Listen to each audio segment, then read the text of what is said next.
Shalom, praise the Lord. सबको जय मसीह की। आई होप आप सब खुश होंगे, आनंदित होंगे अपनी लाइफ में। तो आज का मेरा टॉपिक है बी पेशेंट, धैर्य रखें, धीरज रखें। देखेंगे परमेश्वर का पवित्र कलाम हमें इस बारे में क्या सिखाता है। हम निकालेंगे याकूब की पत्री, नया नियम, याकूब 1 उसकी 4 में लिखा है, पर धीरज को अपना पूरा काम करने दो कि तुम पूरे और सिद्ध हो जाओ और तुम में किसी बात की घटी ना हो। हालेलुया। कहते कि अपना धीरज को काम करने दो, कि कोई भी काम करते हो उसमें पेशेंसली काम करो, ठीक है। क्योंकि आप अगर उस चीज़ को पाने के लिए प्रेयर कर रहे हैं, अब साथ के साथ परमेश्वर में काम कर रहे हैं, तो उसको पेशेंटली वर्क के लिए साथ के साथ अपना काम करो और साथ के साथ परमेश्वर के साथ एक कनेक्शन बनाओ, प्रार्थना करो कि वो काम पूरा हो, सफल हो। तो हमें उस काम के लिए क्या करना पड़ेगा, वेट करनी पड़ेगी परमेश्वर के राइट टाइम की। क्योंकि हमारा जो परमेश्वर है, जो बाइबल का हमारा परमेश्वर है, वो जल्दी का परमेश्वर नहीं है। परमेश्वर को एक समय चाहिए होता है, टाइम चाहिए होता है एक इंसान की लाइफ में कार्य करने के लिए। कई बार हम लोग मनुष्य ऐसे हैं कि जल्दी से हमें ये होता है कि बस हमें जल्दी से सक्सेस मिल जाए, राइट। हमें जल्दी, हमने बहुत सारी अपने आसपास में देखा होगा कि कई, अगर हम बॉलीवुड हॉलीवुड्स में देखें, कोई सिस्टम ऐसा देखें, तो वो जो लोग जल्दी से फेम को हासिल कर लेते हैं वो एकदम से गिर भी जाते हैं, राइट। क्योंकि परमेश्वर वचन में लिखा है कि जो आशीष परमेश्वर की ओर से होती है वो हमेशा बनी रहती है, राइट। तो हमें धीरज से काम करना है। तो एक और वचन मैं पढ़ूंगी, याकूब 5 उसकी 13 से लेके 15 तक। याकूब 5 की 13 से लेके, याकूब 5 उसकी 7 से स्टार्ट करेंगे। इसलिए हे भाइयों, प्रभु के आगमन तक धीरज रखो, कि जब तक परमेश्वर हमें इस दुनिया से लेने नहीं आते, आगमन तक, वो एंड टाइम तक हमें धीरज से काम करना है। देखो, किसान पृथ्वी की बहुमूल्य फसल की आशा रखता हुआ प्रथम और अंतिम वर्षा होने तक धीरज रखता है। इसमें एग्जाम्पल देखिए किसान की। जैसे किसान जो है ना, वो जब फसल लगाता है तो उसको कोई हड़बड़ी नहीं होती कि बस आज मैंने बीज बोया और फटाफट से हमारा वो मुझे फसल मिल गया। वो पेशेंसली काम करता है उसके लिए, उसको पानी देता है, दिन प्रतिदिन उसको चेक करने जाता है, सब कुछ करता है उसके लिए, और उसको वेट करता है। 6 महीने के बाद जब वो फसल बन जाती है, पक जाती है, फिर उसको काटता है। पर हम क्या है, अगर वो सोचो कि किसान वेट ना करे तो वो फसल बनेगी ही नहीं ना, वो तो वैसी की वैसी रह जाएगी, वो तो सब कुछ ख़राब हो जाएगा। तो उसको वेट करना पड़ता है, पेशेंसली उसके ऊपर वर्क करना पड़ता है। आज हमें भी अपनी लाइफ में जो भी कुछ अचीव करना है, कुछ भी हमारी लाइफ में कोई भी परेशानी है, दिक्कत है, कोई भी हमें कोई ब्लेसिंग चाहिए, राइट। हमें फॉर एग्जांपल हमें मैरिज की ब्लेसिंग चाहिए, फॉर एग्जांपल हमें बेबी ब्लेसिंग चाहिए, कि हम बड़ा नहीं हमें बस फटाफट से ये मिल जाए। परमेश्वर फटाफट वाला परमेश्वर नहीं है। क्योंकि अगर वो आराम से देगा तो वो ब्लेस्ड चीज़ देगा। अगर कोई परमेश्वर आपको मैरिज के साथ ब्लेस करेगा, हो सकता है कि वो मैरिज आपके दूसरे फ्रेंड सर्कल में वो मैरिज हो जाए, राइट। आप रह जाओ तो आपको लगे कि मेरी तो शादी नहीं हो रही, पता नहीं मैं तो कहाँ फंस गया। बट नहीं, अगर परमेश्वर की तरफ से लेट है तो वो ग्रेट होगा, वो बड़ा होगा आपके लिए, वो ब्लेस्ड होगा। दूसरों से कंपैरेटिवली आप ब्लेस्ड होंगे उस लाइफ में, राइट। तो आगे हम पढ़ेंगे इब्रानियों की किताब में क्या लिखा है। इब्रानियों उसकी 6, इब्रानियों की 6 की 13, इसमें अब्राहम की एग्जाम्पल उन्होंने बताई हुई है। परमेश्वर ने अब्राहम से प्रतिज्ञा करते समय जब शपथ खाने के लिए किसी को अपने से बड़ा ना पाया, तो अपनी ही शपथ खाकर कहा, मैं सचमुच तुझे बहुत आशीष दूंगा और तेरी संतान को बढ़ाता जाऊंगा। और इस रीति से उसने धीरज धर के प्रतिज्ञा की हुई बात को प्राप्त किया। परमेश्वर ने अब्राहम के साथ क्या एक प्रॉमिस किया था कि मैं तेरी संतान को, जितने तारे हैं इतनी आशीष तुझे दूंगा, इतनी तेरी संतान हो जाएगी।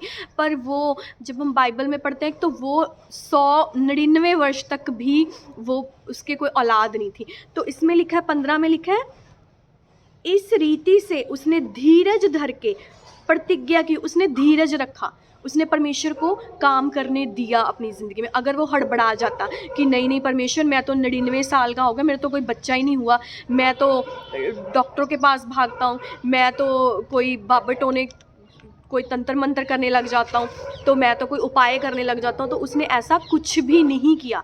वो परमेश्वर की आज्ञाओं पर चलता रहा, वफादारी के साथ, विश्वास के साथ बढ़ता गया और सिद्ध होता गया, और धीरज के साथ उसने आराम से परमेश्वर को अपनी ज़िंदगी में काम किया करने दिया, और वो प्रतिज्ञा की हुई बात को उसको इसहाक जैसा एक ब्लेस्ड बच्चा परमेश्वर ने दिया। तो उसी जाति से आगे चल के यीशु मसीह पैदा हुए। तो अब्राहम की कौम है ये सारी। तो हम देखते हैं आगे, हम भजन संहिता में दाऊद क्या कहता है इस बारे में। भजन संहिता 40 उसकी 1 में लिखा है, दाऊद कहता, मैं धीरज से यहोवा की बाट जोहता रहा और उसने मेरी ओर झुककर मेरी दुहाई सुन ली। हालेलुया।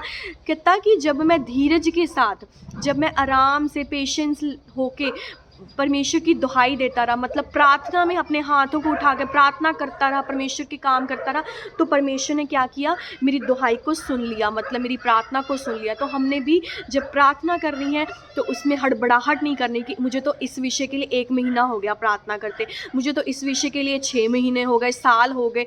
जब एक 99 साल का बूढ़ा अब्राहम अगर प्रार्थना करते हुए घबराया नहीं, उसने धीरज धर के उस आशीष को हासिल किया, तो हम लोग क्या करते हैं, 1 साल प्रार्थना की, परमेश्वर तूने तो हमें ये ब्लेसिंग दी नहीं, हमने तो अब प्रार्थना करनी छोड़ देनी है, हमने तो अब चर्च नहीं जाना, हमने तो अब तेरा नाम नहीं लेना, हम तो अब भागेंगे इधर उधर।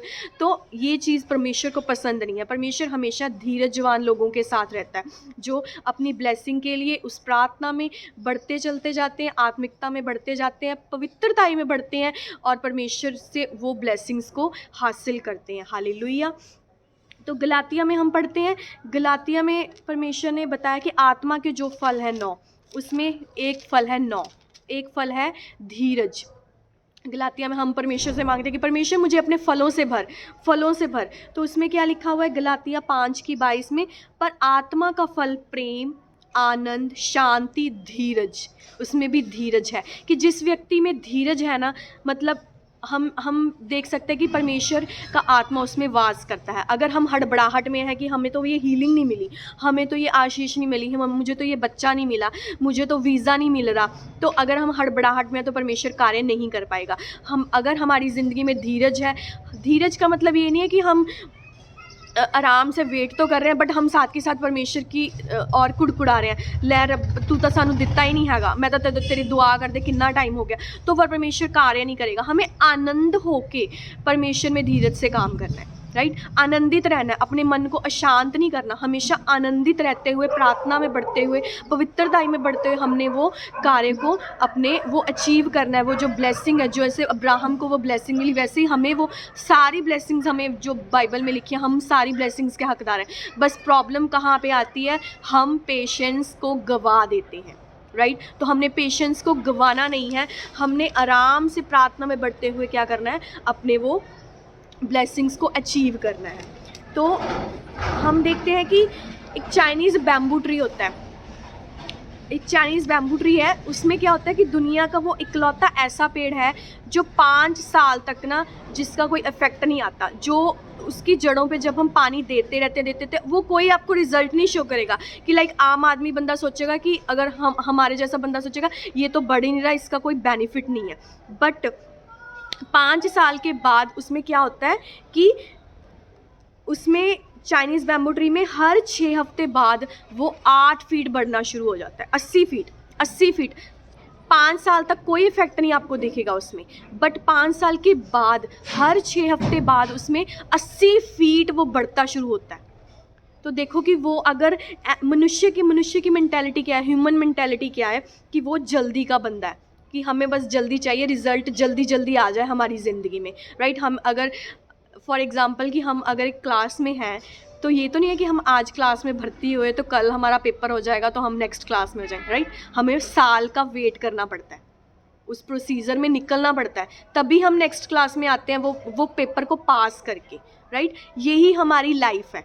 हमें अपने एग्ज़ाम को, वो जो परीक्षाएं आएंगी, वो जो परिस्थितियां आती हैं, हमें उसमें पेशेंसली होके चलना है और उसमें उस एग्ज़ाम को पास करने के बाद हमारी लाइफ में वो नेक्स्ट ब्लेसिंग एंटर करती है। हालेलुया। तो हमारा बाइबल में जो परमेश्वर है, जो यहोवा परमेश्वर है, जिसको हम सेनाओं का परमेश्वर, जो हमारा जीसस खुदावंद है, वो जो क्या है, धीरज का परमेश्वर है।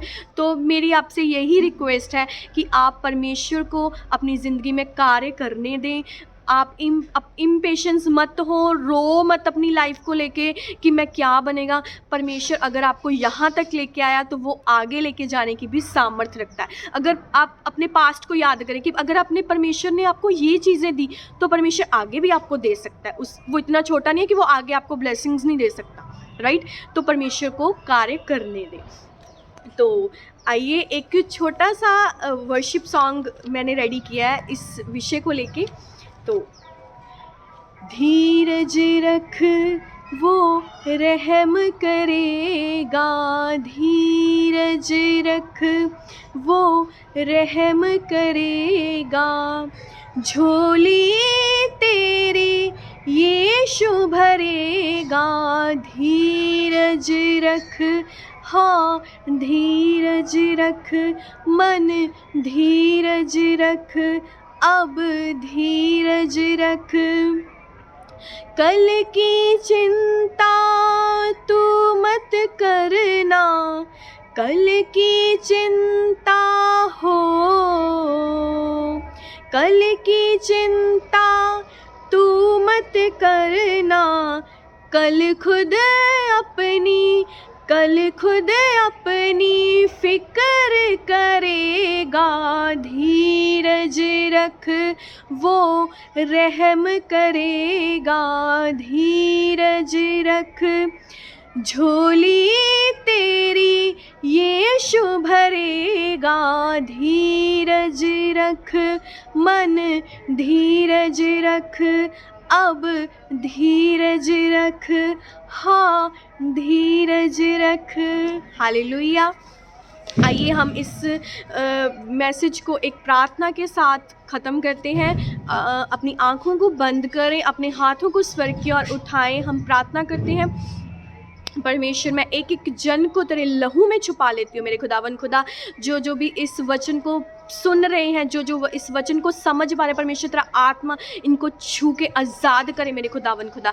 जो परमेश्वर इस ज़िंदगी में, परमेश्वर जिनकी लाइफ में ये अब कुछ हड़बड़ी वाली परिस्थितियाँ आ चुकी हैं, परेशानी वाली परिस्थितियाँ आ चुकी हैं, परीक्षाएं चल रही हैं, उनकी लाइफ में जो धीरज वो गवा बैठे मेरे खुदावन खुदा, आज तेरा पवित्र आत्मा उनको टच करे मेरे खुदावन खुदा, और उनको धीरज का आत्मा दे मेरे खुदावन खुदा। उनको अजीब शांति के साथ आज टच कर ले मेरे पवित्र आत्मा जी। एक एक जन को ब्लेस करे मेरे खुदावन खुदा। परमेश्वर, हर एक बांझ औरत के लिए मैं प्रार्थना करती हूँ, यीशु के सामर्थी नाम में इनकी गर्भ फलवंत हो जाए मेरे खुदावन खुदा। हर एक जन परमेश्वर बेबीज़ के साथ ब्लेस हो परमेश्वर। जिनके पास फाइनेंस की प्रॉब्लम है, परमेश्वर यीशु के नाम में आज तेरे स्वर्ग को ओपन मांगती हूँ, इनके ऊपर तेरा फाइनेंशियली ब्लेस हो यीशु मसीह के सामर्थी नाम में। हर एक गरीबी की आत्मा आज तेरी आग से जल के भस्म हो जाए, और परमेश्वर तेरे ईश्वरीय तेरे भंडार स्वर्ग से ओपन हो जाए। डिवाइन हेल्पर्स इनकी ज़िंदगी में ओपन हो जाए, अनकॉमन फेवर इनकी ज़िंदगी में अभी से राइट नाउ ओपन हो जाए। परमेश्वर, ऐसे लोग जो इनकी ज़िंदगी में गलत हैं, यीशु मसीह सामर्थी नाम में आज इनको छोड़ के जाएं, और ऐसे लोग परमेश्वर जो इनको ऊपर करने के लिए हैं, यीशु मसीह के सामर्थी नाम में इनकी ज़िंदगी में राइट नाउ एंटर करने पाए। परमेश्वर, मैं इनको सबको तेरे हाथों में सौंपती हूँ।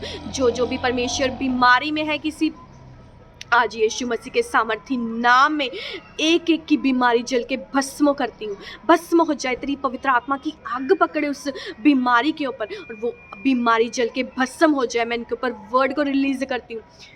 यीशु मसीह के कोड़े खाने से ये लोग चंगे हो चुके हैं। यीशु मसीह के लहू बहाए जाने से ये लोग आज़ाद हो चुके हैं। हर एक बीमारी से, हर एक अंधकार की शक्तियों से ये आज़ाद हो चुके हैं। इनको मैं ब्लेस करती हूँ। नशे की आत्मा छोड़ के जाए इनको, बीमारी की आत्मा छोड़ के जाए इनको। यीशु मसीह के सामर्थी नाम में एक एक जन पे तेरा उद्धार का आत्मा टच करे मेरे खुदावन खुदा। आज मैं अपने हाथों को स्वर्ग की ओर बढ़ाती हूँ। परमेश्वर, इनको उद्धार टच करे परमेश्वर, क्योंकि सबसे उत्तम यही एक आशीष है कि हम सब लोग स्वर्ग में जाएं। ये सब चिंताओं से मुक्त होकर हम स्वर्ग में एंटर करने पाए। परमेश्वर तेरा आत्मा टच करे इनको in the name of Jesus. परमेश्वर मैं इस प्रार्थना को प्रभु यीशु मसीह सामर्थी नाम में पिता से मांग लेती हूँ, आमीन। सबको जय मसीह की। परमेश्वर आप सबको आज के वचन के द्वारा आशीषित करे। God bless you, hallelujah.